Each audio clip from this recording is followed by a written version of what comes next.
Hi friends, എല്ലാവർക്കും മോളിവുഡിൻ്റെ പുതിയൊരു വീഡിയോയിലേക്ക് സ്വാഗതം. OTT പ്ലാറ്റ്ഫോമിൽ റിലീസ് ചെയ്തതും ഇനി റിലീസ് ചെയ്യാൻ പോകുന്നതുമായ മൂവികളെക്കുറിച്ചാണ് ഞാൻ ഈ വീഡിയോയിൽ പങ്കുവയ്ക്കുന്നത്. ഇതുപോലുള്ള വീഡിയോസ് ലഭിക്കുന്നതിന് നിങ്ങൾ ഈ ചാനൽ സബ്സ്ക്രൈബ് ചെയ്യുക. അതോടൊപ്പം തൊട്ടടുത്തുള്ള ബെൽ ബട്ടൺ അമർത്താൻ മറക്കരുത്. ഫസ്റ്റ് ഒരു മലയാളം മൂവിയാണ് ശേഷിപ്പ്. മീനാക്ഷി ജയൻ, റാഷിദ് റഹ്മാൻ എന്നിവരെ കേന്ദ്ര കഥാപാത്രങ്ങളാക്കി ശ്രീജിത്ത് എസ് കുമാർ സംവിധാനം ചെയ്തൊരു ത്രില്ലർ ഡ്രാമ ഫിലിമാണ് ശേഷിപ്പ്. ഡയറക്റ്റ് OTT റിലീസ് ചെയ്യുന്ന ഈ മൂവി ജനുവരി 23 മുതൽ സൺനെക്സ്റ്റിലൂടെ OTTയിൽ സ്ട്രീമിംഗ് ആരംഭിക്കും. അടുത്തൊരു സീരീസാണ് വണ്ടർമാൻ. ഒരു ലൈവ് ആക്ഷൻ സീരീസാണ് വണ്ടർമാൻ. ജിയോ ഹോട്ട്സ്റ്റാറിലൂടെ ഇംഗ്ലീഷ്, ഹിന്ദി ഭാഷകളിൽ ജനുവരി 28 മുതൽ ഈ സീരീസ് സ്ട്രീമിംഗ് ആരംഭിക്കും. അടുത്തതൊരു ഇംഗ്ലീഷ് ഹൊറർ മൂവിയാണ് Dracula a love tale. Bram സ്റ്റോക്കറുടെ ഡ്രാക്കുള എന്ന നോവലിനെ ആസ്പദമാക്കി ലൂക്ക് ബെസൻ എഴുതി സംവിധാനം ചെയ്ത ഒരു ഹൊറർ റൊമാൻറ്റിക് ഫാന്റസി ചിത്രമാണ് Dracula a love tale. Amazon Prime വീഡിയോസിലൂടെ OTTയിൽ സ്ട്രീമിംഗ് ആരംഭിച്ചിരിക്കുകയാണ്. അടുത്തൊരു തമിഴ് മൂവിയാണ് റേട്ടത്തല. അരുൺ വിജയെ കേന്ദ്ര കഥാപാത്രമാക്കി ക്രിസ് തിരുമുരുകൻ രചന സംവിധാനം നിർവഹിച്ചൊരു ആക്ഷൻ ത്രില്ലർ ചിത്രമാണ് റേട്ടത്തല.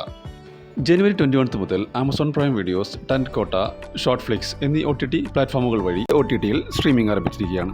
അടുത്തൊരു തെലുങ്ക് വെബ് സീരീസാണ് വരം.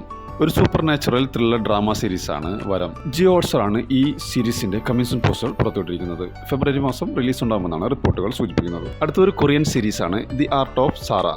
ഒരു ദക്ഷിണ കൊറിയൻ മിസ്റ്ററി ത്രില്ലർ സീരീസാണ് ദി ആർട്ട് ഓഫ് സാറ. നെറ്റ്ഫ്ലിക്സിലൂടെ ഫെബ്രുവരി 13 മുതൽ ഈ സീരീസ് സ്ട്രീമിംഗ് ആരംഭിക്കും. അടുത്തത് ഒരു ഹൊറർ മൂവിയാണ് സർവമായ. നിവിൻ പോളിയെ കേന്ദ്ര കഥാപാത്രമാക്കി അഖിൽ സത്യൻ രചന സംവിധാനം ചെയ്തൊരു ഹൊറർ കോമഡി ഫാന്റസി ചിത്രമാണ് സർവമായ. ഈ ചിത്രത്തിൽ നിവിൻ പോളിയെ കൂടാതെ റിയ ഷിബു, അജു വർഗീസ്, ജനാർദ്ദനൻ എന്നിവരും ഇതിൽ പ്രധാന കഥാപാത്രങ്ങൾ അവതരിപ്പിക്കുന്നു. ജിയോ ഹോട്ട്സ്റ്റാറാണ് ഈ മൂവിയുടെ OTT റൈറ്റ്സ് നേടിയിരിക്കുന്നത്. ജനുവരി ലാസ്റ്റ് വീക്കിലോ അല്ലെങ്കിൽ ഫെബ്രുവരി ഫസ്റ്റ് വീക്കിലോ OTTയിൽ സ്ട്രീമിംഗ് ആരംഭിക്കുമെന്നുള്ള അൺഒഫീഷ്യൽ റിപ്പോർട്ടുകളുണ്ട്. അടുത്തൊരു മലയാളം മൂവിയാണ് വിലായത്ത് ബുദ്ധ. പൃഥ്വിരാജ്, കോട്ടയം രമേശ് എന്നിവരെ കേന്ദ്ര കഥാപാത്രങ്ങളാക്കി നവാഗതനായ ജയൻ നമ്പ്യാർ സംവിധാനം ചെയ്തൊരു ത്രില്ലർ ചിത്രമാണ് വിലായത്ത് ബുദ്ധ. ജിയോ ഹോട്ട്സ്റ്റാറാണ് ഇതിന്റെ OTT റൈറ്റ്സ് നേടിയിരിക്കുന്നത്. ജനുവരി മാസം സർപ്രൈസായി റിലീസ് ഉണ്ടാകുമെന്നാണ് റിപ്പോർട്ടുകൾ സൂചിപ്പിക്കുന്നത്. അടുത്തൊരു സീരീസാണ് കോൺഫ്ലിക്റ്റ്. 6 ഭാഗങ്ങളുള്ള ഒരു ത്രില്ലർ സീരീസാണ് കോൺഫ്ലിക്റ്റ്. ലാൻഡ്സ്കേപ്പ് പ്ലേയിലൂടെ ജനുവരി 23 മുതൽ ഈ സീരീസ് സ്ട്രീമിംഗ് ആരംഭിക്കും. അടുത്ത Malayalam movie Night Riders. Mathew തോമസിനെ കേന്ദ്ര കഥാപാത്രമാക്കി നൗഫൽ അബ്ദുള്ള സംവിധാനം ചെയ്തൊരു ഹൊറർ കോമഡി മൂവിയാണ് നൈറ്റ് റൈഡേഴ്സ്. ഈ മൂവിയുടെ OTT rights Amazon Prime Videos സ്വന്തമാക്കുമെന്നാണ് റിപ്പോർട്ടുകൾ സൂചിപ്പിക്കുന്നത്. അങ്ങനെയാണെങ്കിൽ മൂവി ജനുവരി മാസം സർപ്രൈസായി സ്ട്രീമിംഗ് ആരംഭിക്കുമെന്നാണ് റിപ്പോർട്ട്. അടുത്തൊരു തെലുങ്ക് മൂവിയാണ് മാർക്ക്. വിജയ് കാർത്തികേയ രചനയും സംവിധാനം നിർവഹിച്ചൊരു ആക്ഷൻ ത്രില്ലർ ചിത്രമാണ് മാർക്ക്. ജിയോ ഹോട്ട്സ്റ്റാറാണ് ഈ മൂവിയുടെ OTT റൈറ്റ്സ് നേടിയിരിക്കുന്നത്. ജനുവരി 23 മുതൽ പാൻ ഇന്ത്യൻ ഭാഷകളിൽ മൂവി OTTയിൽ സ്ട്രീമിംഗ് ആരംഭിക്കും. അടുത്തതൊരു തെലുങ്ക് മൂവിയാണ് രാജാ സാബ്.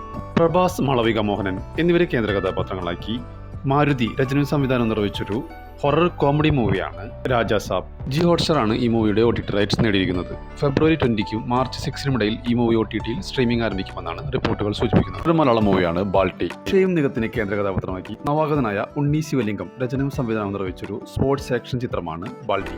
ആമസോൺ പ്രൈം വീഡിയോസ് ആണ് ഈ മൂവിയുടെ OTT റൈറ്റ്സ് സ്വന്തമാക്കിയിരിക്കുന്നത്. ഈ മൂവിയുടെ OTT റിലീസ് ഡേറ്റ് ഇതുവരെ പ്രഖ്യാപിച്ചിട്ടില്ലെങ്കിലും ഈ മാസം ലാസ്റ്റ് വീക്കോടെ റിലീസ് ചെയ്യുമെന്നാണ് റിപ്പോർട്ടുകൾ സൂചിപ്പിക്കുന്നത്. അടുത്തൊരു മലയാളം മൂവിയാണ് ഭയം ഭക്തി ബഹുമാനം. ദിലീപിനെ നായകനാക്കി നവാഗതനായ ധനഞ്ജയ് ശങ്കർ സംവിധാനം ചെയ്തൊരു ആക്ഷൻ കോമഡി മൂവിയാണ് ഭയം ഭക്തി ബഹുമാനം. തിയേറ്ററിൽ നിന്നും സമ്മിശ്ര പ്രതികരണമാണ് സിനിമ നേടിയത്. ദിലീപിനൊപ്പം വിനീത് ശ്രീനിവാസൻ, ധ്യാൻ ശ്രീനിവാസൻ കൂടാതെ മോഹൻലാലിന്റെ മാസ് അതിഥിവേഷം തന്നെയാണ് ചിത്രത്തിന്റെ ഹൈലൈറ്റ്. C5 OTTയിൽ സ്ട്രീമിംഗ് ആരംഭിച്ചിരിക്കുകയാണ്. ഒരു മലയാളം ഡ്രാമ സീരീസാണ് Kerala crime file season 3. Aju Varghese, Lal എന്നിവരെ കേന്ദ്ര കഥാപാത്രങ്ങളാക്കി അഹമ്മദ് കബീർ രചനയും സംവിധാനം നിർവഹിച്ചൊരു ക്രൈം ഡ്രാമ സീരീസാണ് Kerala crime files season 3. Jio ഹോട്ട്സ്റ്റാറാണ് ഈ സീരീസിന്റെ കമ്മിങ് സൂൺ പോസ്റ്റർ പുറത്തുവിട്ടിരിക്കുന്നത്. അടുത്ത റിലീസ് ഉണ്ടാകുമെന്നാണ് റിപ്പോർട്ടുകൾ സൂചിപ്പിക്കുന്നത്. അടുത്തതൊരു ഇംഗ്ലീഷ് മൂവിയാണ് the wrecking crew. Jonathan Tropper തിരക്കഥയെഴുതി സംവിധാനം ചെയ്തൊരു അമേരിക്കൻ ആക്ഷൻ കോമഡി ചിത്രമാണ് ദി റെക്കിംഗ് ക്രൂ. ജനുവരി 28 മുതൽ ആമസോൺ പ്രൈം വീഡിയോസിലൂടെ OTTയിൽ സ്ട്രീമിംഗ് ആരംഭിക്കും. അടുത്തൊരു ഇംഗ്ലീഷ് മൂവിയാണ് Joe's college road trip. Tyler Perry എഴുതി സംവിധാനം ചെയ്ത് അഭിനയിക്കുന്ന ഒരു അമേരിക്കൻ റോഡ് കോമഡി ചിത്രമാണ് ജോസ് കോളേജ് റോഡ് ട്രിപ്പ്. നെറ്റ്ഫ്ലിക്സ് ആണ് ഈ മൂവിയുടെ OTT റൈറ്റ്സ് നേടിയിരിക്കുന്നത്. ഫെബ്രുവരി 13 മുതൽ ഈ മൂവി OTTയിൽ സ്ട്രീമിംഗ് ആരംഭിക്കും. അടുത്തൊരു വെബ് സീരീസാണ് കാലിപ്പൊട്ക. ഒരു സൈക്കോളജിക്കൽ ഹൊറർ ത്രില്ലർ സീരീസാണ് കാലിപ്പൊട്ക. ശ്രുതി ദാസ്, സ്വാസ്തിക മുഖർജി എന്നിവരാണ് ഇതിൽ പ്രധാന വേഷത്തിലെത്തുന്നത്. ജനുവരി 23 മുതൽ ജിയോ ഹോട്ട്സ്റ്റാറിലൂടെ OTTയിൽ സ്ട്രീമിംഗ് ആരംഭിക്കും. അതൊരു കന്നഡ മൂവിയാണ് 45. ഒരു ആക്ഷൻ അഡ്വഞ്ചർ മൂവിയാണ് 45. സംഗീത സംവിധായകൻ അർജുൻ ജന്യ ആദ്യമായി സംവിധാനം ചെയ്ത ചിത്രമാണ് 45. ശിവ രാജ്കുമാർ, ഉപേന്ദ്ര, രാജ്ബി ഷെട്ടി എന്നിവരാണ് ഇതിൽ പ്രധാന വേഷങ്ങളെത്തുന്നത്. C5 ആണ് ഈ മൂവിയുടെ OTT റൈറ്റ്സ് നേടിയിരിക്കുന്നത്. ജനുവരി 22 മുതൽ ഈ മൂവി OTTയിൽ സ്ട്രീമിംഗ് ആരംഭിക്കും. അടുത്തൊരു സീരീസാണ് One Piece into the Grand Line. ഒരു അഡ്വഞ്ചർ സീരീസാണ് One Piece into the Grand Line season 2. നെറ്റ്ഫ്ലിക്സിലൂടെ മാർച്ച് 10 മുതൽ ഈ സീരീസ് OTTയിൽ സ്ട്രീമിംഗ് ആരംഭിക്കും. അടുത്തൊരു ഇംഗ്ലീഷ് മൂവിയാണ് ഹിം. ജസ്റ്റിൻ ടിപ്പിംഗ് രചനയും സംവിധാനവും നിർവഹിച്ചൊരു അമേരിക്കൻ അമാനുഷിക ഹൊറർ ചിത്രമാണ് ഹിം. ജിയോ ഹോട്ട്സ്റ്റാറിലൂടെ OTT-യിൽ സ്ട്രീമിംഗ് ആരംഭിച്ചിരിക്കുകയാണ്. ഇതൊരു മലയാളം മൂവിയാണ്. പാതിരാത്രി സൗബിൻ ഷാഹിർ, നവ്യ നായർ എന്നിവരെ കേന്ദ്ര കഥാപാത്രങ്ങളാക്കി രത്തീന രചനയും സംവിധാനം നിർവഹിച്ചൊരു ക്രൈം ത്രില്ലർ മൂവിയാണ് പാതിരാത്രി. ആമസോൺ പ്രൈം വീഡിയോസ് ആണ് ഇതിന്റെ OTT റൈറ്റ്സ് നേടിയിരിക്കുന്നത്. ജനുവരി മാസം സ്ട്രീമിംഗ് ആരംഭിക്കുമെന്നാണ് റിപ്പോർട്ടുകൾ. ഇതൊരു ഹിന്ദി മൂവിയാണ്. ഇക്കീസ് അഗസ്ത്യ നന്ദ, സിമർ ഭാട്ടിയ എന്നിവരെ കേന്ദ്ര കഥാപാത്രങ്ങളാക്കി ശ്രീറാം രാഘവൻ സംവിധാനം ചെയ്തൊരു ഹിസ്റ്റോറിക്കൽ ആക്ഷൻ ഡ്രാമ ഫിലിമാണ് ഇക്കീസ്. ആമസോൺ പ്രൈം വീഡിയോസ് ആണ് ഈ മൂവിയുടെ OTT റൈറ്റ്സ് നേടിയിരിക്കുന്നത്. ഫെബ്രുവരി 12-നും 26-നും ഇടയിൽ ഈ മൂവി OTT-യിൽ സ്ട്രീമിംഗ് ആരംഭിക്കും. ഇതൊരു ഹിന്ദി മൂവിയാണ്. തേരെ ഇഷ്ക് മേം ധനുഷ്, കൃതി സനോൺ എന്നിവരെ കേന്ദ്ര കഥാപാത്രങ്ങളാക്കി ആനന്ദ് എൽ റായ് സംവിധാനം ചെയ്തൊരു റൊമാൻറ്റിക് ഡ്രാമ ഫിലിമാണ് തേരെ ഇഷ്ക് മേം. നെറ്റ്ഫ്ലിക്സ് ആണ് ഈ മൂവിയുടെ OTT റൈറ്റ്സ് നേടിയിരിക്കുന്നത്. ജനുവരി 23 മുതൽ ഈ മൂവി OTT-യിൽ സ്ട്രീമിംഗ് ആരംഭിക്കും. ഇതൊരു തെലുങ്ക് മൂവിയാണ്. രാജാ സാബ് പ്രഭാസ്, മാളവിക മോഹനൻ എന്നിവരെ കേന്ദ്ര കഥാപാത്രങ്ങളാക്കി മാരുതി രചനയും സംവിധാനം നിർവഹിച്ചൊരു ഹൊറർ കോമഡി മൂവിയാണ് രാജാ സാബ്. ജി ഹോട്ട്സ്റ്റാർ ആണ് ഈ മൂവിയുടെ OTT റൈറ്റ്സ് നേടിയിരിക്കുന്നത്.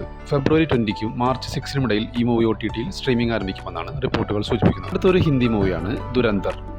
ആദിത്യ ദർ രചനയും സഹനിർമ്മാണവും സംവിധാനം നിർവഹിച്ച ഒരു ആക്ഷൻ ത്രില്ലർ ചിത്രമാണ് ദുരന്തർ. ഈ ചിത്രത്തിൽ രൺവീർ സിംഗ്, അക്ഷയ് ഖന്ന, സഞ്ജയ് ദത്ത്, ആർ മാധവൻ എന്നിവരാണ് ഇതിൽ പ്രധാന വേഷങ്ങളെത്തുന്നത്. 285 കോടി രൂപയ്ക്കാണ് നെറ്റ്ഫ്ലിക്സ് ഈ മൂവിയുടെ OTT റൈറ്റ് സ്വന്തമാക്കിയിരിക്കുന്നത്. ജനുവരി 30 ഈ മൂവി OTT-യിൽ റിലീസ് ചെയ്യുമെന്നാണ് റിപ്പോർട്ടുകൾ സൂചിപ്പിക്കുന്നത്. ഇതൊരു തമിഴ് മൂവിയാണ്. പരാശക്തി ശിവകാർത്തികേയൻ, രവി മോഹൻ എന്നിവരെ കേന്ദ്ര കഥാപാത്രങ്ങളാക്കി സുധാ കൊങ്ങർ സംവിധാനം ചെയ്ത ഒരു ഹിസ്റ്റോറിക്കൽ പൊളിറ്റിക്കൽ ആക്ഷൻ ഡ്രാമ ഫിലിമാണ് പരാശക്തി. 52 കോടി രൂപയ്ക്ക് C5 ഈ മൂവിയുടെ OTT റൈറ്റ് സ്വന്തമാക്കിയെന്നുള്ള റിപ്പോർട്ടുകളുണ്ട്. അങ്ങനെയാണെങ്കിൽ മൂവി ഫെബ്രുവരി മാസം സെക്കൻഡ് അല്ലെങ്കിൽ തേർഡ് വീക്കോടെ OTT-യിൽ സ്ട്രീമിംഗ് ആരംഭിക്കുമെന്നുള്ള റിപ്പോർട്ടുകളുണ്ട്. ഇതൊരു ഇംഗ്ലീഷ് മൂവിയാണ്. അവതാർ ഫയർ ആൻഡ് ആഷ് ഒരു അമേരിക്കൻ ഇതിഹാസ സയൻസ് ഫിക്ഷൻ ചിത്രമാണ് Avatar Fire and Ash. James Cameron സംവിധാനം ചെയ്ത അവതാർ ചലച്ചിത്ര പരമ്പരയിലെ 3ാം ഭാഗമാണ് അവതാർ ഫയർ ആൻഡ് ആഷ്. ഈ മൂവിയുടെ OTT റൈറ്റ്സ് ഡിസ്നി പ്ലസും ജിയോ ഹോട്ട്സ്റ്റാറും സ്വന്തമാക്കുമെന്നുള്ള റിപ്പോർട്ടുകളുണ്ട്. അങ്ങനെയാണെങ്കിൽ മൂവി ഏപ്രിൽ അല്ലെങ്കിൽ ജൂൺ മാസം റിലീസ് ചെയ്യുമെന്നുള്ള റിപ്പോർട്ടുകളുണ്ട്.